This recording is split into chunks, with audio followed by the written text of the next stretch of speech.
Praise the lord. ఈరోజు వాక్యాంశము యెషయా గ్రంథం 1:19. మీరు సమ్మతించి నా మాట వినని ఎడల మంచి పదార్థములను అనుభవింతురు. ఆమేన్, హల్లెలూయా. ప్రభు ఈ వాక్య భాగం నుండి ఈరోజు మనతో ఏం మాట్లాడుతున్నారో చూద్దాం. మరి యెషయా చాలా చక్కటి మాటలు, యెషయా గ్రంథంలో ప్రభు మాట్లాడుతున్న మాటలు ఇవి. మీరు సమ్మతించి నా మాట వినని ఎడల భూమి యొక్క మంచి పదార్థాలు అనుభవిస్తారని చెప్పి ప్రభు చెప్తూ ఉన్నాడు. ఎంత చక్కని మాటో కదా. మరి సహోదరుడా, మరి ఈరోజు నీ పరిస్థితి ఏంటి? నువ్వు ప్రభు మాట వినే వ్యక్తివేనా? ఆయన మాట వింటే నీకు మేలు జరుగుద్దని ప్రభు చెప్తున్నారు కదా, అయినా వినట్లేదేమో. ఒకసారి ఆలోచించు. ఆయన చెప్పిన మాట వింటే నీకు క్షేమం అని నీకు తెలుసా?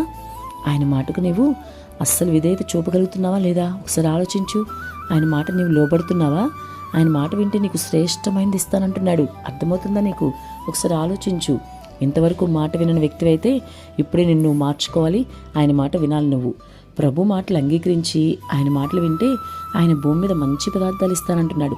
ప్రతిదీ కూడా శ్రేష్టమైనది ఇస్తాడు.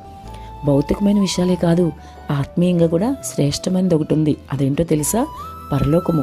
అటువంటి గొప్ప బహుమానం నీకు ఇస్తారు. ఆయన ఉండే స్థలంలో నిన్ను కూడా యుగయుగాలు ఆయనతో ఉంచుకుంటారు ఆయన. ఎంత గొప్ప ధన్యత, ఎంత గొప్ప భాగ్యం కదా. కాబట్టి ఇటువంటి శ్రేష్టమైన నీకు కావాలంటే నీవేం చేయాలో తెలుసా? సమ్మతించి, అనగా నువ్వు ప్రభు మాట విను, యాక్సెప్ట్ చెయ్యి. అంతేకాదు, ఆయన మాట నువ్వు వింటే ఇలాంటి మంచివని నీకు ఇస్తానంటున్నాడు. కాబట్టి వాక్యం నీ వద్దకు వస్తుంది. ప్రభు నీతో మాట్లాడుతున్నారు. ఒకవేళ ఏ విషయంలో అయినా సరే నువ్వు వాక్య వ్యతిరేకంగా ప్రవర్తిస్తున్నావేమో, దేవునికి ఇష్టం లేని విధంగా ఉంటున్నావేమో, ఆయన మాట వినకుండా లోబడకుండా ఉంటున్నావేమో, ఆలోచించి ఒకసారి.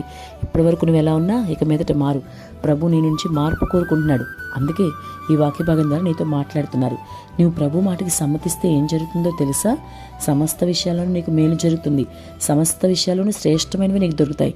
భూమి మీద మంచి పదార్థాలతో కాకుండా పరలోకం గొప్ప బహుమానం ఇస్తాడు.